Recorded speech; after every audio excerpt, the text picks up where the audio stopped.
सभी को नमस्कार। आप सबका स्वागत है एनएलपी की इस क्लास में। और हम कर रहे हैं success identity gap. Success identity gap को कवर कर रहे हैं क्योंकि हम यहाँ हैं और सक्सेस की मंजिल यहाँ है, तो बीच का जो रास्ता है वो हमें कवर करना है। और उसके लिए हमें दो अप्रोच हैं जो देखनी है, कौन कौन सी हैं जिन पर काम करना है। और तभी हम उस सक्सेस वाली मंजिल तक पहुंच पाएंगे, डिजायर्ड स्टेट तक पहुंच पाएंगे। तो कल हमने बात की थी होलिस्टिक अप्रोच की। होलिस्टिक अप्रोच में 6 पॉइंट हमने कल सीखे थे कि किस किस तरह से उनको हम यदि ठीक कर लें तो हम अपनी गति को बढ़ा सकते हैं। सबसे पहले था एनर्जी का। एनर्जी में भी फिर हमने देखा फिजिकल एनर्जी भी चाहिए, साइकोलॉजिकल एनर्जी भी चाहिए, स्पिरिचुअल एनर्जी भी चाहिए। क्योंकि सभी तरह से बैलेंस्ड माइंड तभी हो पाता है जब हमारी सारी तरह की एनर्जी ठीक काम कर रही हो। इसके लिए विजुअलाइजेशन काम करेगा, हमारे बॉडी को मेंटेन करने के लिए हमारी फिजिकल एक्सरसाइज काम करेंगी, और प्राणायाम और थोड़ा ध्यान इसके लिए काम करेगा। फिर उसके बाद हमने बात की थी फोकस की, कि हम फोकस कहाँ कर रहे हैं और कितनी देर तक एक चीज पर फोकस रख पाते हैं, हमारा फोकस स्पैन कितना है, कंसंट्रेशन स्पैन कितना है। फिर हमने बात की थी कि हमारे अंदर क्लैरिटी है कि नहीं कोई काम की, हम चाहते क्या हैं, वो स्पष्ट होना चाहिए। तो वो उद्देश्य हमारा स्पष्ट हो, बिल्कुल क्लैरिटी हो हर चीज में। फिर हमने बात की थी ड्राइव और हंगर। हंगर कितनी है काम करने की, क्या हम उस काम के लिए उतने ज्यादा उत्साहित है क्या करने के लिए। है तो कर पाएंगे, नहीं तो फिर वही बात है, आराम से बैठे रहेंगे। उसके बाद हमने अगला पॉइंट आया था मोमेंटम। हंगर भी है मान लीजिए, क्लैरिटी भी है, एनर्जी भी है, पर गति नहीं है। Money demand speed, progress demand speed. बिना स्पीड के ये चीजें नहीं आया करती हैं। फिर पर्पज भी होना चाहिए। स्पीड भी बना ले तो पर्पज है तो ही बनाएंगे, ये चीजें भी तभी बनती हैं। तो 6 चीजें हैं जो होलिस्टिक अप्रोच में हमें ध्यान में रखनी है। और उसके बाद ये मान लीजिए होलिस्टिक अप्रोच सबकी ठीक है, पर आज का जो युग है, जो टेक्निकल युग है, उसमें टेक्निकल नॉलेज भी चाहिए।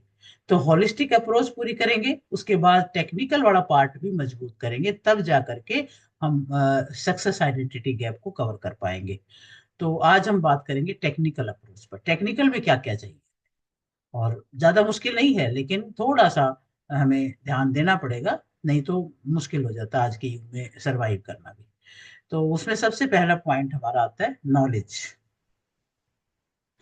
नोट करते जाएं और लिखते जाएं, आगे बढ़ते जाएं। सबसे पहला टेक्निकल अप्रोच में आता है नॉलेज। पहले नंबर पे नॉलेज है। जो भी टॉपिक आप ले रहे हो, कोचिंग का ले रहे हो या बिजनेस में, कोई भी बिजनेस है आपका, किसी भी टाइप का बिजनेस है, तो उसमें नॉलेज बहुत जरूरी है। बिजनेस का नॉलेज होगा तो भी तो वो कर पाएंगे। या कोचिंग में जो सब्जेक्ट है आपका, उसमें पूरा डीप नॉलेज होना चाहिए। क्योंकि अगर कोई हमसे क्वेश्चन पूछता है और 3 सेकंड में हम आंसर नहीं दे पाते हैं, तो स्टूडेंट को डाउट होने लगता है और फिर हम उसमें सफल नहीं हो पाते ज्यादा। तो हमें डीप नॉलेज हो ताकि हर क्वेश्चन का आंसर हमारे पास हो। तो जो भी टॉपिक पकड़े पूरी नॉलेज के साथ रखे, टॉप की knowledge, up to date knowledge होनी चाहिए। क्योंकि बड़े आगे आगे रिसर्च होते रहते हैं, नई नई जानकारी आती रहती है, जुड़ती रहती है। तो वो सारा भी हमें अपडेट रहना ही पड़ेगा। तो अब मान लीजिए किसी किसी को हमने देख लिया मर्सिडीज लाया कोई, और हम ये कहें कि हमने भी लेनी है मर्सिडीज, ये पता नहीं आएगी कैसे। तो बिना नॉलेज के आप कैसे ले आओगे। तो नॉलेज तो आपको होना चाहिए ना, आपके पास मनी कितना है और लाके उसका करना क्या है, पूरा नॉलेज तो होना चाहिए। तो नॉलेज बहुत जरूरी रहेगा। टेक्निकल अप्रोच में सबसे पहला नॉलेज की पॉइंट आता है। जिस भी फील्ड में आप काम करें, पूरा नॉलेज रखें। तो मान लीजिए अब आपका स्टेमिना नहीं है 100 केजी वेट उठाने का, तो कम उठाइए। तो जितना उठाएं उतने का ही काम करें फिर। तो जितना वही बताएं फिर सबको। तो जितना नॉलेज हो उतना ही अनाउंस करें, उतने पे ही काम करें, धीरे धीरे उसको अपडेट करते जाएं। क्योंकि इम्प्रेशन जो है वो बहुत मैटर करता है। फर्स्ट इम्प्रेशन लास्ट इम्प्रेशन बन जाता है। कि हम तो टीचिंग में थे, स्कूल में, तो यही देखा कि हमारा पहले दिन यदि किसी टीचर ने अच्छे से पढ़ा लिया तो वो वहां पे जम जाता है। और नहीं तो खुद का कॉन्फिडेंस भी लूज होता है, बच्चों के दिमाग में भी ये आता है कि इस टीचर को कम आता है। तो वहां पे ही हमारा जो मोटिवेशन लेवल है वो कम हो जाता है। तो सबसे पहले जो भी काम करें उसमें डीप नॉलेज रखें। सेकंड पॉइंट, सेकंड पॉइंट आएगा टेक्निकल में, prepare a business model. Business model तैयार करें, एसओपी, स्टैंडर्ड ऑपरेटिंग सिस्टम क्या है उसका, पूरा बिजनेस का पूरा लिख करके, एक एक प्लानिंग, इस तरह से उसमें डिसिप्लिन रहेगा, कौन सी एक्टिविटीज रहेंगी, कौन सा किस सिस्टम से रहेगा, किस क्रम से रहेगा, भी पहले क्या करें पीछे वर्क फ्लो बनाना है। जैसे जो भी काम कर रहे हैं उसका वर्क फ्लो होना चाहिए। तो वो कितना बना पाते हैं। जैसे अब मैं कोचिंग फील्ड में आई हूँ टीचिंग के बाद में, जॉब के बाद में, तो उसमें फिर मेरे को क्या है कि मुझे ये बनाना है, बना लिया है, बहुत कुछ बना लिया, लेकिन अब धीरे धीरे जैसे जैसे स्टेप वाइज बनाते जा रहे हैं, क्योंकि जरूरी है वो, उसके बगैर हम कहीं सरवाइव नहीं कर पाएंगे। जैसे कि फेसबुक ऐड लगाना है, ऐड से लीड आती है, लीड आती है, फिर उनको हम बहुत अच्छे से एक प्रोग्राम दे 2 घंटे का या 4 घंटे का, उस 2-4 घंटे के प्रोग्राम में यदि उनको वैल्यू मिल जाती है तो फिर वो नेक्स्ट हमारे साथ कंटिन्यू करते हैं, नहीं तो नहीं करते हैं। तो वहां पर हमने एक सिस्टम बनाया। फिर उसके बाद उनको फिर हम बताएं भी कौन से प्रोग्राम को हम उनको देने वाले हैं। तो एक छोटा प्रोग्राम जिसमें उनको बहुत वैल्यू मिले, बहुत उनका नॉलेज बढ़े, और वो भी आपके साथ रेजोनेट कर पाए। और जब वो कर पाते हैं तब फिर आगे वो आपके साथ कंटिन्यू करते हैं, आपके नॉलेज के साथ, आपके कोचिंग में आगे जुड़े रहते हैं। तो जैसे मैंने अपना फनल बनाया है कि पहले वेबिनार होगा, उसके बाद 3 दिन का प्रोग्राम होगा, 3 दिन के बाद मेरा फिर 10 दिन का प्रोग्राम होगा, और फिर हमारा 1 मंथ का प्रोग्राम। ये 3 फनल सिस्टम मैंने बनाए हैं, और तब जा करके हम इस कोचिंग फील्ड में कंटिन्यूटी में रह पाएंगे। अब कंटिन्यूटी में रहना जरूरी है, ये नहीं भी एक बार कर दिया तो फिर उसके बाद पता ही ना है क्या करना है। तो ये सब भी हमें बहुत जरूरी है करना। अब और वो भी ऐसा हो कि भाई सिस्टम से हो, आपको नॉलेज जिस चीज में है उसी चीज का काम करें। अब जैसे मैं अपना एग्जांपल दे रहा हूँ, सब आप अपना अपना बनाएंगे। जैसे मेरे पास एक तो रेकी है, रेकी ग्रैंड मास्टर हूँ मैं, तो रेकी पे नॉलेज रखती हूँ, तो रेकी के कोर्सेज बना रखे हैं। रेकी के हमारे 5 लेवल होते हैं, तो 5 लेवल का मैंने बनाया हुआ डिजाइन सारा, उसके सब कुछ तैयारी है, नॉलेज भी है, पीपीटीज वगैरह भी, प्रोग्राम भी सब डिजाइन किया हुआ है। तो एक तो वो है, एक दूसरा मेरा रहता है पास्ट लाइफ रिग्रेशन का। तो वो भी पास्ट लाइफ रिग्रेशन भी कैसे है कि पास्ट लाइफ रिग्रेशन करवाना या पास्ट लाइफ टीचर बनाना, दोनों तरह के कार्यक्रम होते हैं। और तीसरा फिर हमारा ये एनएलपी कोचिंग है। 3 मेरे प्रोग्राम हैं, तीनों में मैं टाइम टू टाइम काम करती रहती हूँ, और वो एक सिस्टम चलता रहता है। अच्छा, प्रोग्राम भी कैसा, एक तो हम बना लेते हैं वैसे ही, एट रैंडम कोई प्रोग्राम बना लेते हैं, लाभ हानि देखते ही नहीं है। जैसे कि अब अपने कोचिंग फील्ड में क्या चल रहा है इसमें, ऑनलाइन कोचिंग में, कि भाई लीड लगानी है, हमें फेसबुक ऐड रन करनी है। फेसबुक ऐड रन करने में लगा दी हमने 30,000 रुपीज, और उसमें हमारी एक 1,000 लीड आ गई। क्योंकि इसका यही रेशो होता है कि आप 1,000 लीड आ गई, 1,000 में से 10% अटेंड करते हैं। 100 लोगों ने अटेंड किया, 100 लोगों में से 10% ज्वाइन करते हैं, तो यानी 10 लोगों ने ज्वाइन किया। और कोर्स का मेरा प्राइस है 3,000, तो 10 लोगों ने किया तो 30,000 उसमें आए। यानी मैंने लीड में 30,000 लगाए थे, 30,000 ही मेरे पास आ रहे हैं। तो मेरी सारी मेहनत जो हमने करी उसका हम प्रॉफिट नहीं कमा पाए उसके अंदर। तो ये जो डिजाइन है ये फाल्टी डिजाइन हो जाता है। तो हमें इस हिसाब से काम करना है कि उसमें थोड़ा सा बेनिफिट हो। तो मतलब ये है कि जो वैल्यू हम दें वो ज्यादा दें, और कुछ प्रॉफिट भी बचा पाए। तो जैसे कि लीड लगाने में 30,000 लगा रहे हैं, 1,000 लीड आ रही हैं, 100 अटेंड कर रहे हैं, 10 ज्वाइन कर रहे हैं, तो अगर कोर्स की प्राइस हम 3,000 से ज्यादा रखेंगे तब हमें बेनिफिट होगा। यदि हम 5,000 रखें, 4,000 रखें, तो कुछ पैसा बचेगा। फिर वो अगर फिर बाद में संख्या बढ़ती रहे उसके हिसाब से फिर काम होगा। आप 1 बैच बनाए, 2 बैच बनाए, 3 बैच बनाए, तब जाकर के आपको लगेगा कि आप कुछ कर रहे हो तो कुछ कमा भी रहे हो। तो इस तरह से अपना प्रोग्राम भी ऐसा बने, डिजाइन उसका, कि आपको कुछ बना फायदा हो। और ये सब रिटर्न में आप लिख करके तैयार करें इस चीज को। चलिए, अब आपने वर्क फ्लो वाला भी बना लिया। दूसरा हमारा पॉइंट क्या था, वर्क फ्लो बनाना, यानी प्रिपेयर ए बिजनेस मॉडल। और तीसरे नंबर पे फिर बात आएगी डिलीवरी। आपने वर्क फ्लो भी बना लिया, नॉलेज भी गेन कर लिया, क्योंकि यहाँ तक तो रिटर्न वर्क ज्यादा है, यहाँ तक तो आपने कर लिया। फिर आपको डिलीवरी भी तो आनी चाहिए ना प्रोग्राम की। प्रोग्राम को आपने देना कैसे है, आप डिलीवर कैसे करेंगे उस प्रोग्राम को। बिजनेस है तो बिजनेस को आप स्टार्ट करके और कैसे कस्टमर तक पहुंचेंगे।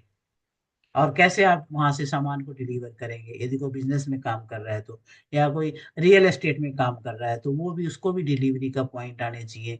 कैसे वो अपने कस्टमर को अपना प्रॉपर्टी की डीलिंग कर रहा है, उनके साथ किस तरह से बातें कर रहा है। और यदि कोई कोचिंग में है मेरी तरह से, तो उसको भी अपने प्रोग्राम को डिलीवर करना आना चाहिए। तो वर्क फ्लो के बाद प्रैक्टिकल अप्लाई करना है डिलीवरी। तो आपको समझ में आना चाहिए, आपको बोलना आना चाहिए, कन्विंस करना आना चाहिए, कम्युनिकेशन स्किल आपकी अच्छी होनी चाहिए, इंटरेक्ट करना ये आपको आना चाहिए। तो अब क्या होता है कि 80 से 90% जो है उनको समझ आए, इस प्रकार से आपकी कन्विंसिंग पावर, कम्युनिकेशन पावर होनी चाहिए। और वो आप कैसे करेंगे भी, आपको उनके साथ रेपो बिल्डिंग आती है कि नहीं आती है, फिर उसके बाद आप उनको किस तरह से अटेंड कर पाते हो, कैसे उनके साथ आप कम्युनिकेट कर पाते हो, कैसे उनको विश्वास दिला पाते हो कि जो आप कर रहे हो ये बहुत ही ज्यादा आपके जीवन में फायदे करने वाला है। तो ये जो हमारे जो कोर्स हैं, इनका रिजल्ट जो है तभी आता है जब इनको अच्छे से डिलीवर किया जाए। अब जैसे आप सब बैठे हो, मैं बहुत बार कहती हूँ कि वीडियो ऑन करके बैठे हैं, उसका क्या मकसद होता है कि केवल आप यदि सुन रहे हो ना, तो आप खुद देखोगे कि सिर्फ 5% आप रिसीव कर पाते हो, सब बाकी सब ऐसे ही चला जाता है। और जो वीडियो ऑन करके ध्यान से सुनते भी हैं और देखते भी हैं, पूरा फोकस करते हैं, वो 23% रिसीव कर पाते हैं। और जो इंटरेक्ट करते हैं, कोई क्वेश्चन उठा तो उसको पूछ लेना, उसको क्लियर कर लेना, वो 80 to 90% रिसीव कर जाते हैं उस चीज को। और जो बाद में प्रैक्टिस करते हैं, वो 100% करते हैं। तो आपकी डिलीवरी में आपके कन्विंसिंग पावर इतनी होनी चाहिए कि लोग 100% रिसीव कर पाए। तो आपकी होलिस्टिक अप्रोच अच्छी है, टेक्निकल नहीं है तो भी काम नहीं चलेगा। तो आपके दोनों अप्रोच अच्छी होनी चाहिए। तो अब भगवान ने क्या किया, दिमाग दे दिया और दुनिया में भेज दिया। अब ये आपने सोचना है कि आप उसमें किस तरह से काम करोगे। कहते ना, भगवान ने भेजा है भेजा दे के दुनिया में, और आप उसका यूज कीजिएगा और काम करिए। तो दिमाग और दुनिया ये याद रखना है। उस स्किल को मैं कैसे डिलीवर करूं, मेरा वर्क फ्लो बन गया, वर्क फ्लो को डिलीवर नहीं कर पाएंगे तो काम नहीं होगा। मैंने कोर्स को अच्छे से लिख लिया, सारे टॉपिक बना लिए, डिलीवरी का तरीका ठीक नहीं है तो 1 से 1.5 घंटा कोई सुन नहीं पाएगा। मेरे पास बहुत नॉलेज है एनएलपी का। कोच लोग कहाँ पे फेल होते हैं, ये इसीलिए फेल होते हैं कि नॉलेज तो है पर डिलीवरी करनी नहीं आती, इफेक्टिव तरीके से वो अपने प्रोग्राम को रख नहीं पाते हैं। तो ये जो चीज है ये भी बहुत इंपॉर्टेंट है, इसका भी आपको प्रैक्टिस करना और इसको पूरा सेटअप करना, और किस तरह से आपको लोगों को बांध के रखना है, वो एक तरीका आपको जरूर आना चाहिए। बहुत सारे लोग यहीं पे फंस जाते हैं कि वो लोगों को बांध के नहीं रख पाते, तो वो फिर वहां पे सफल नहीं हो पाते। अब जैसे हम मैं टीचिंग में रहे तो चलो ये प्रैक्टिस है थोड़ी हमारी, और अब भी ये रहता है कि भी हम कुछ इस प्रकार का कंटेंट देते रहें कि लोग आगे से आगे पूरा प्रोग्राम 1 घंटे का जो हमारा है उसको ध्यान से सुन पाए। तो ये बच्चों उनकी साइकोलॉजी को भी समझना चाहिए, हर व्यक्ति की साइकोलॉजी को समझ करके जो भी हमारे स्टूडेंट्स हैं, तब यदि हम बात करेंगे तो वो जरूर सुन पाएंगे, इम्पैक्ट भी हो पाए, इम्पैक्ट भी हम डाल पाएंगे। चलिए, अब इसमें क्या है कि बहुत बड़ा रोल है सीडिंग का। देखो, इसको सीडिंग को समझे, डिलीवरी करने से पहले आपको क्या करना है, सीडिंग करनी है, उस वक्त उस वस्तु को लेकर के अवेयरनेस क्रिएट करना है। अब यदि मुझे प्रॉपर्टी बेचना है तो मैं डायरेक्टली ये नहीं बोलूंगी कि प्रॉपर्टी ले लो, पहले 1-2 दिन उनके माइंड में सीडिंग करेंगे कि प्रॉपर्टी जिस तरह से ग्रो कर रही है, अगर आज आप प्रॉपर्टी लेते हो तो 2 साल में उसका वैल्यू 5 से 6 गुना बढ़ जाता है।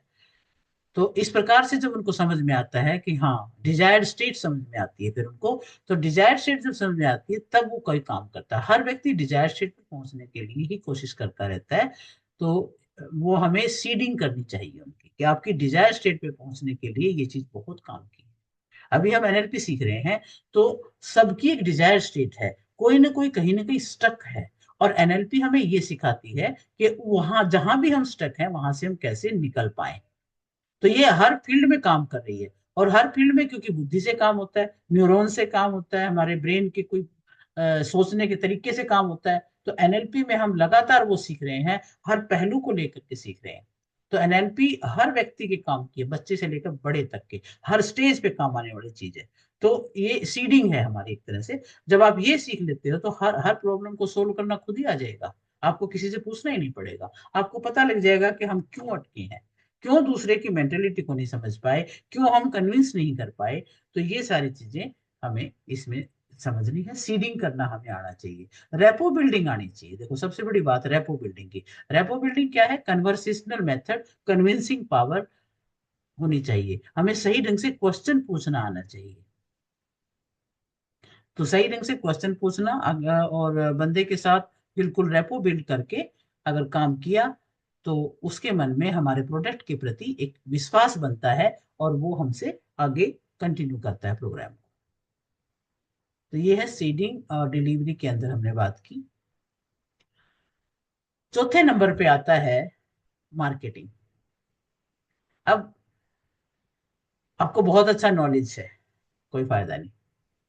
आपका बहुत अच्छा वर्क फ्लो है, कोई फायदा नहीं। आप बहुत अच्छी डिलीवरी करने में भी बहुत तेज हो, प्रेजेंटेबल हो, आपने पूरा नोट्स बना रखे हैं, पीपीटी बना रखी है और आपको कन्विंसिंग पावर भी आपके अंदर है, कोई फायदा नहीं। आप लोगों तक नहीं पहुंच रहे हो तो क्या फायदा। 90% बिजनेस इसीलिए फेल हो रहे हैं कि उन्हें लोगों तक पहुंचना नहीं आता, कस्टमर को बनाए रखना नहीं आता, और तब जाकर के वो बिजनेस में इतना सफल नहीं हो पाते। कुछ लोग सफल हो पाते हैं, वो इसीलिए हो पाते हैं कि मार्केटिंग उनकी टॉप क्लास होती है, मार्केटिंग में वो बहुत ज्यादा एक्टिव होते हैं, बहुत ज्यादा इंटेलिजेंट होते हैं और उस पर वो काम करते हैं। मार्केटिंग नहीं है तो मार्केटिंग का सोर्स जनरेट करना पड़ेगा। देखो खुद को यदि नहीं आ रही है तो आपको ऐसे अ, साथ में टीम में लेने पड़ेंगे जिनको मार्केटिंग आती है। तो कोच भी इसीलिए फेल होते हैं कि मार्केटिंग नहीं आते, वो सिर्फ नॉलेज के बेस पे सोचना शुरू कर देते हैं कि मेरे को नॉलेज है मैं कर लूँ। कई बार तो कोचिज वगैरह इतना भी सोचते हैं कि किसी कोच के बारे में सोचेंगे अरे उससे अच्छा तो मैं पढ़ा सकता हूँ या मैं पढ़ा सकती हूँ। जैसे मैं खुद ही सोचूं अपने बारे में तो मैं सोचती हूँ कि अरे ये तो सब मेरे को आता है, मैं करा सकती हूँ, लेकिन कहाँ करा पा रही हूँ, क्योंकि मेरे को भी मार्केटिंग में ही उतना ज्यादा अभी तेज नहीं बने हैं कि मार्केटिंग का हमें इतना समझ में नहीं आ रहा है। जब मार्केटिंग समझ में आएगा तब जा करके आप देखना फिर हम बहुत लोगों तक पहुंचेंगे और अपने इस कोचिंग बिजनेस को भी बहुत टॉप पे लेके जा सकते हैं। If you are not doing marketing you are making zero of your knowledge, क्योंकि नॉलेज का फायदा तभी है जब आप लोगों तक पहुंच रहे हो, वरना कोई फायदा नहीं है। तो यदि मुझे किसी भी सब्जेक्ट का नॉलेज है और मैं उसको डिलीवर भी कर पा रही हूँ और मार्केटिंग करके लोगों तक भी पहुंच पा रही हूँ, तभी उसका पूरा लाभ हो पाएगा। तो मार्केटिंग जो है ये बहुत बड़ा मेजर रोल अदा करता है आपकी सक्सेस में। तो ऑनलाइन प्रेजेंटेशन जो हम करते हैं तो इसमें हमें बहुत कुछ चाहिए, वेबसाइट भी चाहिए, गूगल पेज भी चाहिए, अपना लैंडिंग पेज भी चाहिए, एड रन भी करनी आनी चाहिए, इंस्टा पे भी हम एक्टिव होने चाहिए, क्योंकि ऑनलाइन के अंदर आपको सोशल मीडिया प्लेटफॉर्म्स पर पूरा काम करना पड़ेगा, यूट्यूब पर भी वीडियो डालने पड़ेंगे, क्योंकि जब तक आपकी ऑनलाइन में कम्युनिटी नहीं बनेगी तो आपका ये ज्यादा सक्सेस नहीं मिलेगी। ठीक है आप अपना रुचि के अकॉर्डिंग काम करते रहेंगे, लेकिन आप सक्सेस जो चाहते हो, जो डिजायर स्टेट चाहते हो, उस तक नहीं पहुंचा जाएगा। तो marketing is very very essential part of this success identity gap. Clear है यहाँ तक, समझ आ रहा है सभी को कि कैसे हाँ सफलता जी, हाँ जी। मिलती है। हाँ यस। जी, समझ आ रहा ओके, हाँ जी मैम। Very good. तो अब आता है, मार्केटिंग भी कर लिया आपने, है प्रचार अपना कर पाए, आप मार्केटिंग कर पाए, उसके बाद अगर मार्केटिंग भी कर ली माने सर, अब आगे कहाँ फंसते हैं हम, सेल्स नहीं कर पाते फिर हम। फिफ्थ पॉइंट आता है सेल्स का, सबसे आगे लास्ट में जो फंसते हुआ है सेल। आपके पास नॉलेज भी है, प्रोग्राम भी बहुत अच्छा वर्क फ्लो बना लिया आपने, है और डिलीवरी भी कर रहे हो, मार्केटिंग भी कर लेते हो, लीड लगवा दी आपने और कस्टमर भी आ गए, हैं उसके बाद फिर भी हम फंस गए, फिर भी हम उसको सेल नहीं कर पाए। तो ओरिएंटेशन का प्रोग्राम भी बड़ा अच्छा कर लिया क्योंकि नॉलेज बहुत है। अगर आपका सेलिंग स्किल नहीं होगा तो सब जीरो हो जाएगा। अभी जीरो बना के दिखाना जरा, ऐसे करना, ऐसे बोल, ऐसे करके दिखाना एक बार। ये हो जाएगा अगर अगर सेल्स नहीं आया तो, सेलिंग का स्किल नहीं होगा, सब जीरो हो जाएगा। तो अब इंसान फिर फ्रस्ट्रेटेड होके क्या करेगा, नॉलेज के बेस पे फ्रस्ट्रेट हो रहा है। वो कहता है मैं इतना जानता हूँ, इतना जानता हूँ, इतना जानती हूँ, इतना सब कुछ कर सकते हो, लेकिन सेल नहीं हो रहा। मैंने बहुत अच्छी पीपीटी बनाई, बहुत अच्छी मैंने डिलीवरी की, मैंने अच्छे नोट्स बनाए, अच्छे मैंने मेटाफर यूज किए, अच्छी स्टोरी सुनाई है, लेकिन फिर भी मेरा तो काम तो चला ही नहीं। तो कमी कहाँ रह गई? सेल्स में कमी रहेगी। जब सेल्स में कमी होगी तब मोटिवेशन लेवल अपने आप कम हो जाएगा। अब एक बंदा बहुत अच्छा शोरूम खोल के बैठा हुआ है और खूब अच्छे अच्छे उसने महंगे महंगे प्रोडक्ट भी लिए हुए हैं, लेकिन अच्छा प्रचार भी खूब कर दिया, खूब पर्चे बंटवा दिए, खूब उसने ऐड कर दी, लेकिन कस्टमर को डील नहीं कर पा रहा। एक कस्टमर आता है, चीज देख के चला जाता है, उसको सेल नहीं कर पा रहा है, तो कैसे चलेगा? बहुत सारे आपने ऐसा देखा होगा, एक बार कस्टमर दुकान पे कदम रख दे उसको जाने नहीं देते बिना खरीदे। वो है सेल्स का तरीका। अब अगर वो चीज आपने सीख ली तो भाई सक्सेस मिल सकती है, नहीं तो फिर वही है, आप अपनी दुकान सजा के बैठे रहो और जो है खुश होते रहो। तो सेल्स बहुत बड़ा पार्ट है। If you talk about money and features, you will not able to sell, you will have to sell desired state. देखो ये कितनी ये समझने की बात है। आपके पास बहुत कुछ है, सारे फीचर्स हैं, और आपने खूब पैसा खर्च करके अपना तैयारी कर रखी है, आप नहीं बेच पाओगे, कितना ही बढ़िया प्रोडक्ट हो नहीं बेच पाओगे। क्या बेचना है? सपने बेचने पड़ते हैं लोगों के। उनको सपना दिखाना पड़ता है कि भाई ये चीज ये काम करके आप वहां पहुंच जाओगे। जब तक उनको सपना नहीं दिखेगा तब तक वो नहीं लेंगे। जैसे कोई भी दुकानदार है वो यही तो बताता है कि आपके घर में जी ये अगर ये रोशनी जाएगी तो आपका घर एकदम चमक उठेगा। है, आपके घर में देखो कोई मेहमान आएगा उनको बहुत अच्छा लगेगा, आपको अच्छी फीलिंग आएगी, अच्छे वाइब्रेशन आएंगे। वो पता नहीं क्या क्या बोल के उसको प्रोडक्ट की बड़ाई कम करता है, उस बंदे की डिजायर्ड स्टेट की बड़ाई ज्यादा करता है, तब जाकर के चीज खरीदता है। लोगों के हमें सपनों पे काम करना है कि लोग चाहते क्या है, और वही चीज हमें बेचना है। अब नॉलेज के मामले में तो कई लोग हैं ऐसे जो कह सकते हैं कि मैं तोप हूँ भाई, मैं बहुत कुछ कर सकता हूँ, मेरे पास बहुत कुछ है बताने के लिए। तो अब बेशक कितना ही बड़ा तोप हो, यदि वो लोगों के सपनों को नहीं समझ पे आया, उनकी डिजायर स्टेट तक उनको पहुंचा नहीं पाया, या उनको सीडिंग ढंग से नहीं कर पाया, तो नहीं कर पाएंगे, वहीं फंस जाएंगे और वही गलती हो जाएगी। तो ये सब समझ आ रही है सभी को कि हमें क्या क्या बेचना है? लोग सपने खरीदते हैं, वस्तु नहीं खरीदते। हर व्यक्ति, कोई भी है जे। अब मैंने क्यों सीखी है एनएलपी और क्यों रेकी मैंने सीखा? क्योंकि मुझे भी क्या बताया गया कि आप रेकी सीख लोगे तो आप बड़े अच्छे हीलर बन जाओगे। अब क्या बन जाओगे, क्या आपका डिजायर स्टेट है वो कैसे पूरी हो जाएगी? वो जब मुझे लगा रहा हीलर बन जाएंगे फिर तो बहुतों के काम आ पाएंगे, तो रेकी सीख डाला। अब एनएलपी सीखा, तो एनएलपी में भी सबसे पहले उन्होंने क्या डिजायर स्टेट दिखाई, इसके बाद आपको कुछ सीखने की जरूरत नहीं है, ये तो मैनुअल है आपके ब्रेन का। इतनी बात आ गई, अरे अच्छा ये मैनुअल है हमारे ब्रेन का, तो फिर तो इसको जरूर सीखना है। तो ये बात है, तो ये यानी कि हमारा एक, मैं अपना नेचर बता रही हूँ कि मुझे नॉलेज, और ये जो नॉलेज के बाद जो स्थिति होती है मुझे वो मेरा डिजायर स्टेट है, तो मैं उसी में आकर के मैंने कोर्स किए हैं। तो इसी तरीके से आप भी अपने प्रोडक्ट को इस तरह से बनाएं कि लोगों को लगे कि ये लेने के बाद तो मेरा डिजायर स्टेट पूरा हो सकता है। तो वो चीज भी आपको आनी चाहिए। जहां पर भीड़ है वहां बिजनेस है, क्योंकि जब तक हमारे पास कस्टमर नहीं है, स्टूडेंट्स नहीं है, तो बिजनेस नहीं है। प्रोग्राम ऐसा डिजाइन करें कि ज्यादा से ज्यादा लोग आ सकें। आज बहुत ज्यादा लोग स्ट्रेस में हैं, बहुत ज्यादा लोगों को इस ये जो ब्रेन संबंधी प्रॉब्लम्स हो रही हैं।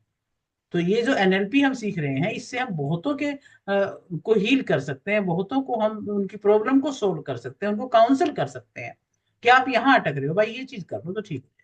इतनी सारी बातें हम सीखते जा रहे हैं, इतनी सारी हम एनएलपी की हीलिंग टेक्निक सीखते जा रहे हैं। तो कोई भी टेक्निक आप किसी को बिठाओ, 5 मिनट विजुअलाइजेशन कराओ, तो उसकी स्टेट बदल जाती है। जैसे उसकी स्टेट बदलती है तो वो अपने पर काम करने लगता है। ये बहुत यूजफुल चीज है। तो अगर स्टेज बदलती है तो आदमी की सेल्फ इमेज क्रिएट करना उसको आ जाता है कि मैं अगर ये काम करता हूँ तो मेरी ये इमेज क्रिएट होती है। अब मैं आज आपको ना सेल्फ इमेज की एक टेक्निक भी कराने वाली हूँ।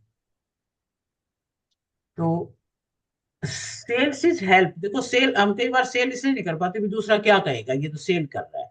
पर सेल हेल्प है दूसरों की।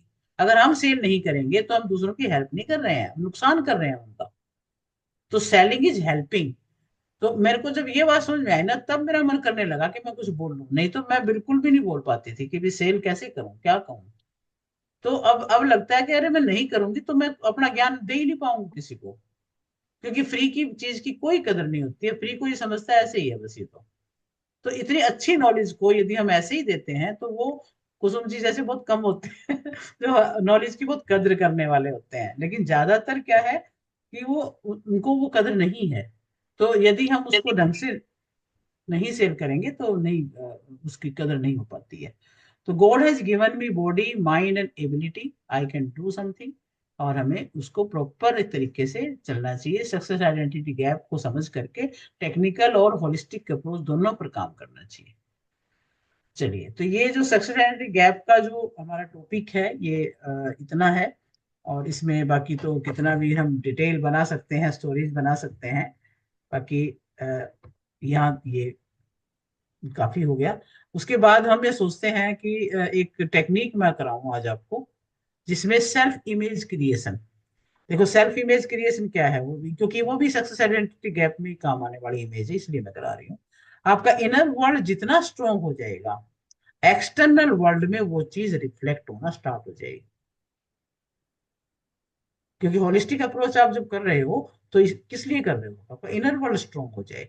और हम क्या करते हैं, उल्टा कर रहे हैं। एक्सटर्नल चीजों को चेंज करने की ट्राई करते रहते हैं, स्किल सीखते रहते हैं, एक्सटर्नल चीज सीखते हैं। मुझे इंग्लिश बोलना आ गया, मुझे स्टेज पर बोलना आ गया, सारी स्किल है ये। लेकिन जब तक आप इंटरनल वर्ल्ड को स्ट्रांग नहीं करोगे, तब तक ये स्किल भी काम नहीं आएंगी। आपको वहां भी बहुत जबरदस्त तरीके से काम करना है। बहुत से टैलेंटेड लड़के लड़कियां हैं, बहुत स्किलफुल हैं, but still they are not doing good in their career. देखा होगा आपने, कहाँ फेल होते हैं, कहीं ना कहीं सक्सेस आइडेंटिटी गैप है। बहुत टैलेंटेड है, जब वो बात करते हैं तो लगता है कि वाह सुपर टैलेंटेड, बहुत बढ़िया इंग्लिश बोलते हैं, बड़ी फ्लुएंट इंग्लिश बोलते हैं, very good approach, very good communication, but still they they are not doing good, they are struggling. आप जो टैलेंट देख रहे हो, स्किल देख रहे हो, वो क्या है, एक्सटर्नल फैक्टर है। और जब तक आपका सेल्फ इमेज, जो इंटरनल वर्ल्ड है, वो चेंज नहीं होगा, कुछ भी कर ले, एक्सटर्नल वर्ल्ड में कितना बड़ा चेंज ले आए, वो उतने सफल नहीं हो पाते हैं। अगर आपका सेल्फ इमेज पॉजिटिव नहीं है, अगर आप अपने आप को कम आंक रहे हो, अंदर में डाउट लिए बैठे हो कि मैं ये कर पाऊंगा, ये नहीं कर पाऊंगा, अंदर में कंफ्यूजन स्टेट है आपकी, कंफ्यूजन पड़ी हुई है, और जब तक वो कंफ्यूजन को चेंज नहीं करेंगे, कॉन्फिडेंस की इमेज नहीं बनाएंगे, तब तक आप एक्सपेक्ट मत करो कि आप बाहरी दुनिया में कुछ चेंज कर पाओ। ये एनएलपी सिखाती है हमें कि हमें इंटरनल भी बहुत स्ट्रांग होना पड़ेगा। तो सेल्फ इमेज क्रिएशन टेक्निक, अब ये थोड़ा मैं बताऊंगी भी ये क्या होती है। आप इसमें क्या करेंगे, देखो, हम आंखें बंद करके अपनी इमेज को देखने का ट्राई करेंगे। वो जो मैं बोलती रहूंगी गाइडेड है, तो आप उसमें देखेंगे आपको वो इमेज क्लियर दिख रही है कि नहीं दिख रही है। आपको अपनी ही इमेज देखना, उसमें भी आपको पता चलेगा आपको अपनी ही इमेज क्लियर नहीं दिख रही है। वो छोटी दिख रही है कि बड़ी दिख रही है, मैं बोलती रहूंगी कैसी दिख रही है भाई, पास में दिख रही है कि दूर में दिख रही है, राइट में दिख रही है कि लेफ्ट में दिख रही है, नीचे दिख रही है कि ऊपर दिख रही है, फोटो में दिख रही है या वीडियो में दिख रही है। आप अपने आप को कैसे देख पा रहे हो, वो सब देखेंगे हम। ठीक है, तो अभी हम स्टार्ट करेंगे उस चीज को, उसमें बाद में आप सुनते रहना सब, और ऐसे गाइडेड जैसे जैसे आए वैसे करना। और सभी करेंगे इसको ध्यान से, बिल्कुल आराम से बैठेंगे, आंखें बंद करें,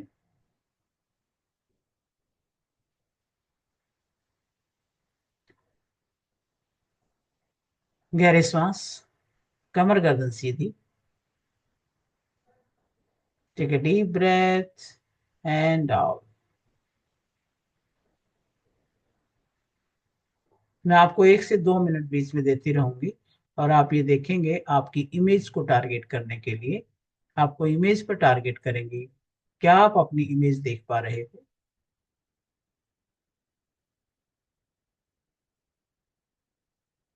आंखें बंद, पूरा ध्यान, पूरा फोकस अपने अंदर, थर्ड आई पे फोकस कर सकते हो। और ये देखो कि आपको अपनी इमेज दिख रही है। आप क्या खुद को देख पा रहे हो?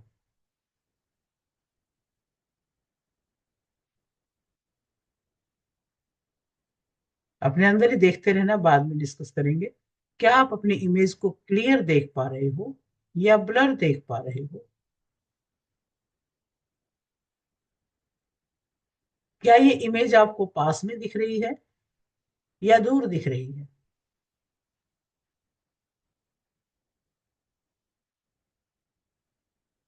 इमेज आपको लेफ्ट में दिख रही है या राइट में दिख रही है?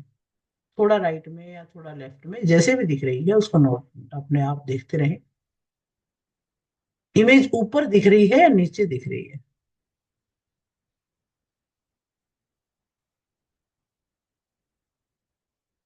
देखते रहें। अपनी इमेज को देखो, फोटो में दिख रही है कि वीडियो में दिख रही है?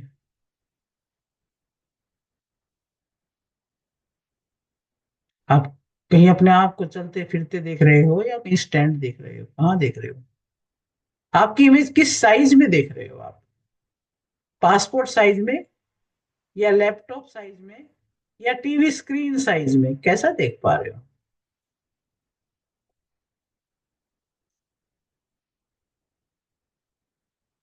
फिर और देखिए, कलर में देख रहे हो या ब्लैक एंड व्हाइट में देख रहे हो?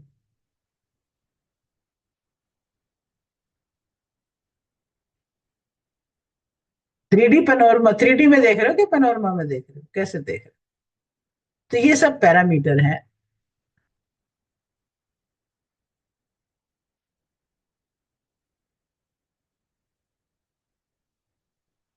आंखें बंद करके, और दुनिया के बारे में नहीं सोचना, अपने सेल्फ को देखना है। और सेल्फ में भी आपने कौन से कलर का शर्ट पहना है, कौन से कलर की साड़ी या सूट पहना है, वो भी ध्यान करेंगे। अपनी इमेज को देखो, जैसे कि हम मिरर में देखते हैं, ऐसे आंख बंद करके खुद को देखने का ट्राई करो। डीप ब्रीदिंग, अंदर की तरफ जाओ, बाहर की दुनिया से बिल्कुल डिस्कनेक्ट हो जाए। कमर सीधी, आराम से बैठे और गहरा सांस लेते रहें। इनर वर्ल्ड में एंटर करें। फोर्स नहीं करना अपने आप को, रिलैक्स छोड़ दें। आपका सबकॉन्शियस माइंड को सारे काम करने दें। अंदर जाके ध्यान से अपनी इमेज को देखें। खुद के साथ ज्यादा हार्ड भी नहीं होना है, जस्ट रिलैक्स होके देखें।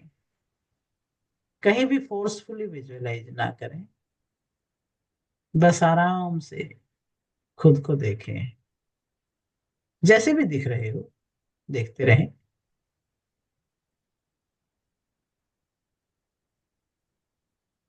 और अब थोड़ा सा जब क्लियर हो जाए, आपको क्लियर दिखने लग जाए, तो मेंटली नोट डाउन कर लें, अपने माइंड में ही नोट डाउन कर लें कि हाँ ऐसा दिख रहा है। आप अपने साइज को देखें, किस साइज में देख रहे हो? पासपोर्ट, लैपटॉप या टीवी स्क्रीन? इमेज दूर है या पास है? लेफ्ट में है या राइट में है? ब्लर है या क्लियर है?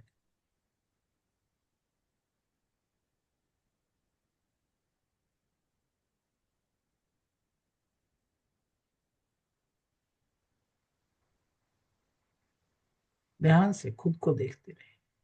खुद को किस रूप में देखना चाह रहे हो? क्या आप देख पा रहे हो क्या? अपनी इमेज बना पा रहे हो क्या? यस। धीरे धीरे अपने दोनों हाथों को रब करेंगे और आंखों पे रखें। धीरे से आंखें खोलें। हम्म। अब आपको बताना है कि क्या क्लियर हुआ। आपको क्लियर अपनी पिक्चर नजर आई या नहीं आई? छोटी सी एक्सरसाइज है बट बहुत इंपॉर्टेंट है। सेल्फ इमेज, हम अपनी ही इमेज नहीं देख पाते हैं, तो मुझे बताएं। एक्चुअली अपनी ही इमेज हम बहुत क्लियरली नहीं देख पाते हैं कि कुछ है इमेजिनेशन तो माइंड में, लेकिन हाँ। बहुत क्लियर अभी नहीं है उसके फीचर्स वगैरह ओके। और वो सब। वो क्लियर तो क्या दूर देख रहे थे कि पास में देख रहे थे? जैसे आपने कहा मिरर है तो पास ही देख रहे थे, बहुत दूर नहीं। अच्छा, खुद की इमेज को आप देख पा रहे थे?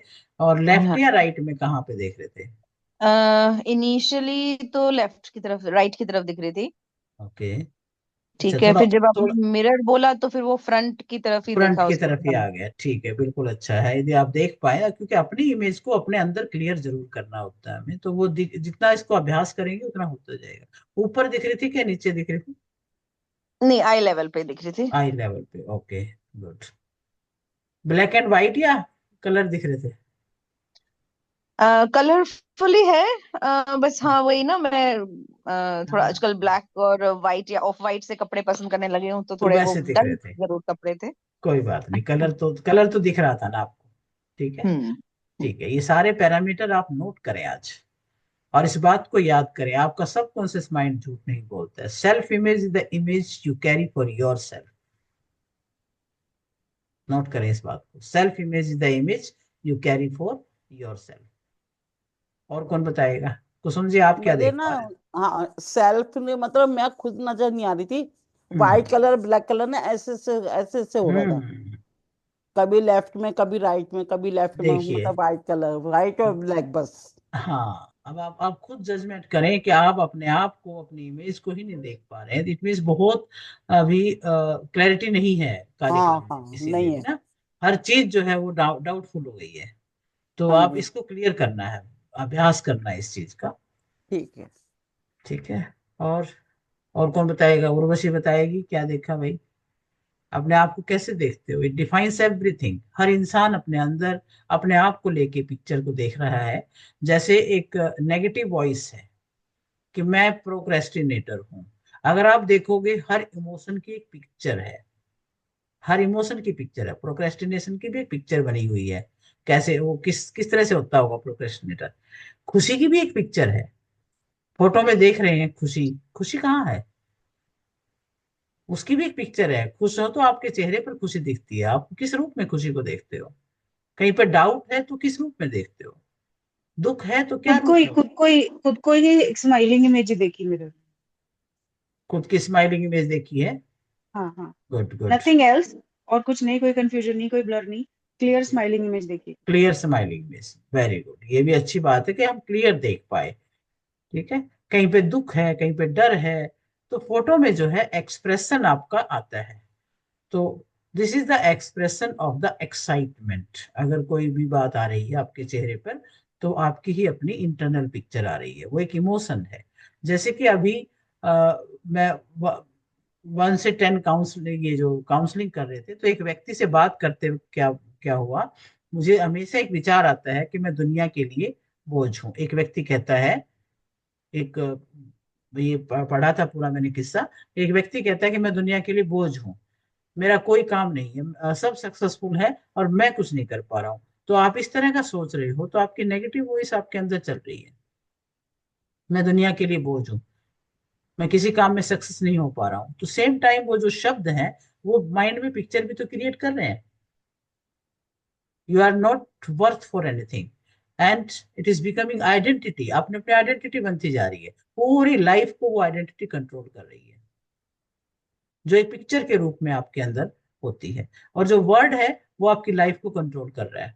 आप जो अंदर नैरेटिव चलाते हैं बार बार, मैं तो बोझ हूं, मैं कुछ कर नहीं पा रहा, मैं सफल नहीं हो पा रहा, तो वो आपकी लाइफ को वही चीज कंट्रोल करती रहती है। जो भी पर्सन है, देखिए, आप जो एक्सप्रेस करते हो, जो आइडेंटिटी बोलते हो, कॉन्फिडेंट नहीं हूं, मैं नहीं कर पाऊंगी, तो ये सेल्फ इमेज क्या बनेगी?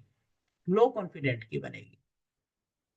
तो जितने लोगों को इमेज क्लियर दिखी है, ब्लर नहीं दिखा, तो उनकी आइडेंटिटी स्ट्रोंग है। ये आप समझना, मैं इसलिए आपको बता रही हूँ कि जितनों को इमेज क्लियर दिखी, इट मीन्स उनकी आइडेंटिटी स्ट्रोंग है। वो जो अपने बारे में सोचते हैं, स्ट्रोंगली सोच रहे हैं। जिनको लेफ्ट राइट में नहीं दिखा, सेंटर में दिखा, उनकी भी आइडेंटिटी स्ट्रोंग है। जिनको ऊपर नीचे नहीं दिखा, सीधा आंख के सामने अपनी पिक्चर दिख रही थी, उनकी भी आइडेंटिटी स्ट्रोंग है। जिनको फोटो या वीडियो में से वीडियो फॉर्मेट में दिखा, उनकी आइडेंटिटी स्ट्रांग है। टीवी साइज अगर दिख रहा है तो ठीक है, उससे छोटा दिख रहा है तो लो सेल्फ इमेज है। आप अपने आप को बड़ी पिक्चर में देख पा रहे हो कि नहीं देख पा रहे हो? देखो, जितनी बड़ी देखोगे इतनी से आप अपने आप को बहुत बड़ा सोच के अपनी आइडेंटिटी बना के रखते हो। मूवी के स्क्रीन का दिखा तो बहुत ही अच्छी बात है। सेट योर सेल्फ इमेज, अपनी इमेज को सेट कीजिएगा। जिसको कलर में दिखा, वाइब्रेंट कलर में, इट मीन्स उसकी आइडेंटिटी स्ट्रांग है।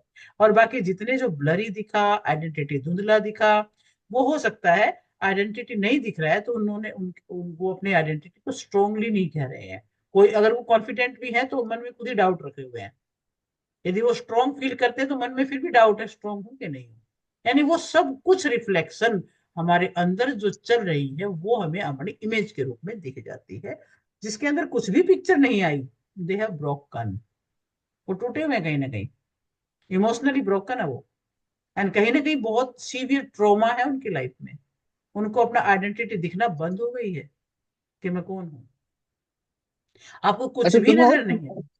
एक बात करनी है मुझे। जी मैंने अपने आप को, खुद को ही देखा बैठे हुए को इसी स्थान पर, शीशे में जी नहीं देखा। जी जी, वो क्या ठीक है। हुआ? वो क्या बहुत है? अच्छा हुआ। अगर देखो आप अपनी पिक्चर को क्लियर देख पा रहे हो, वो ठीक है। शीशा तो एक सोचने के लिए बोला था। वास्तव में हमें आंख बंद करके अपनी अपनी इमेज को देखना है। सेल्फ इमेज को हमने अंदर देखना है। हम आंख बंद करके देख पा रहे हैं कि नहीं देख पा रहे हैं? आंखें बंद करके पूरी तरह से मैंने अपने आप को देखा तो आपकी बैठा हूँ। आइडेंटिटी बहुत स्ट्रांग है। आप अपने विचारों में वाकई बड़े स्ट्रांग हो, सब जानते भी हैं और आप हो। तो यही बात है, नहीं, जो क्लियर देख पा रहे हैं तो वो स्ट्रांग आइडेंटिटी वाले पर्सन होते हैं। चलो। ठीक है।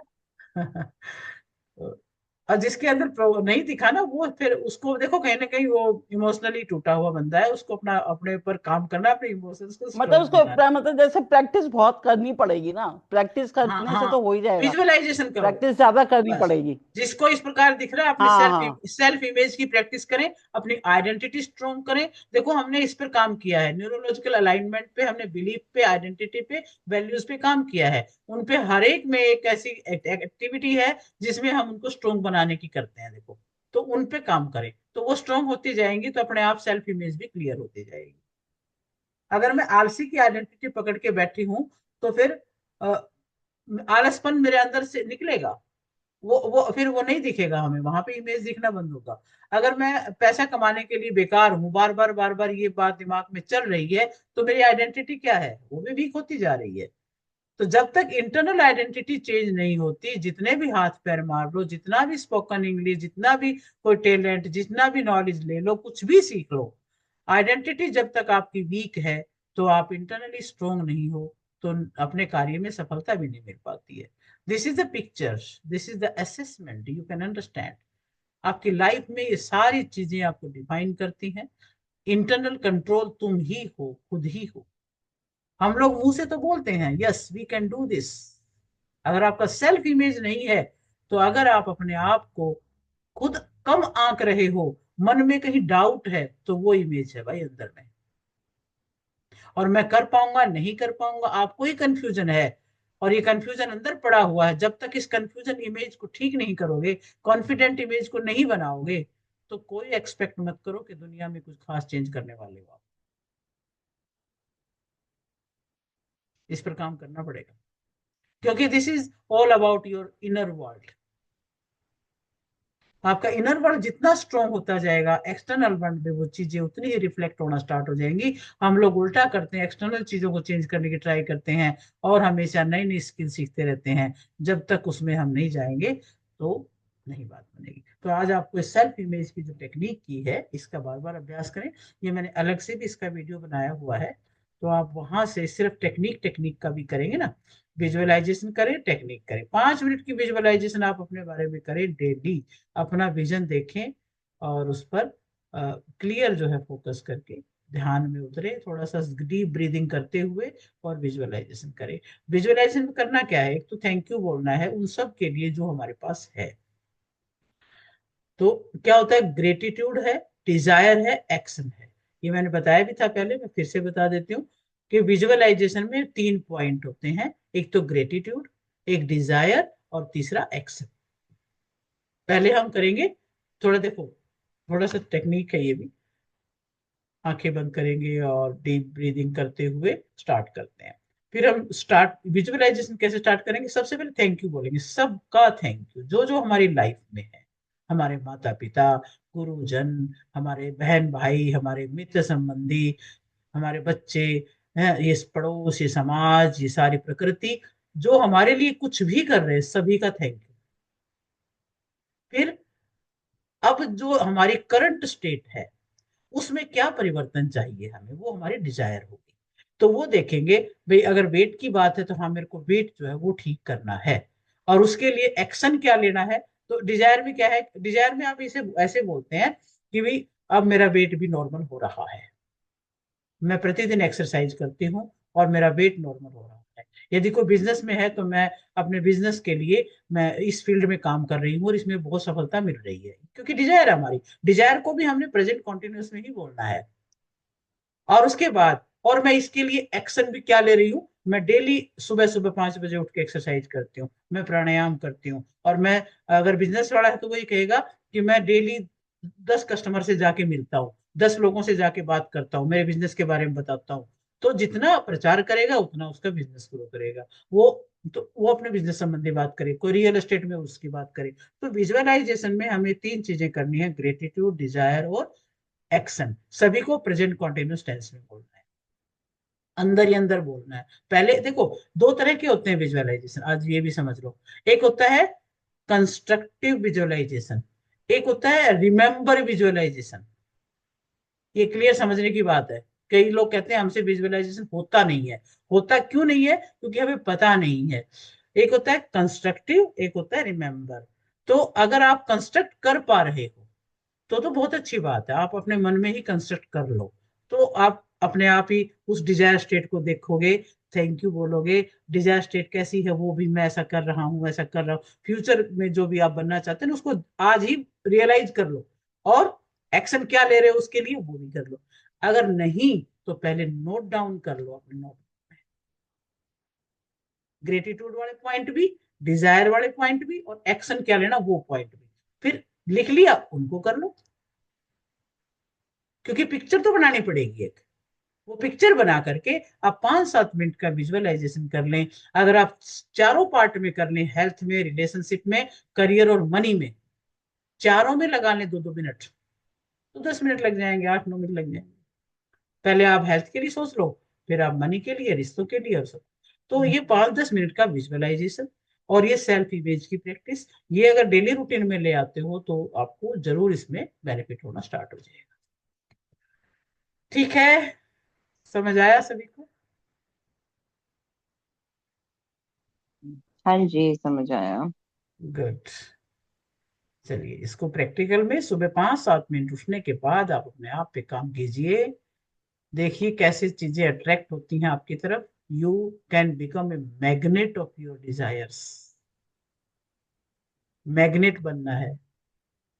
पैसा चाहिए तो मनी मैग्नेट बनना है। आपको मनी के लिए दौड़ना नहीं है, फ्रीक्वेंसी बढ़ानी है। आपको अपनी फ्रीक्वेंसी बढ़ानी है। यूनिवर्स में जब आप फ्रीक्वेंसी बढ़ा के भेज रहे हो तो अपने आप यूनिवर्स आपकी तरफ वो चीजें, वो आइडियाज, वो सारी अपॉर्चुनिटीज, वो पर्सन आपकी लाइफ में वैसे ही आते जाएंगे। बस आपको अपने फ्रीक्वेंसी पे, इमोशनल फ्रीक्वेंसी पे भी मैं बात करूंगी, क्योंकि ये बहुत अच्छा टॉपिक है। थोड़ा सा कैसे अपनी फ्रीक्वेंसी बढ़ानी है उस पर बात करेंगे। तो आज हमने सेल्फ इमेज पर बात की, विजुअलाइजेशन का थोड़ा साइंस पे बात की, और हमने सक्सेस आइडेंटिटी गैप में दोनों तरह की अप्रोच के बारे में जाना। क्लियर? ठीक है, चलिए अब हम रिकॉर्डिंग बंद करते हैं, थोड़ी बात करते हैं कौन कौन है।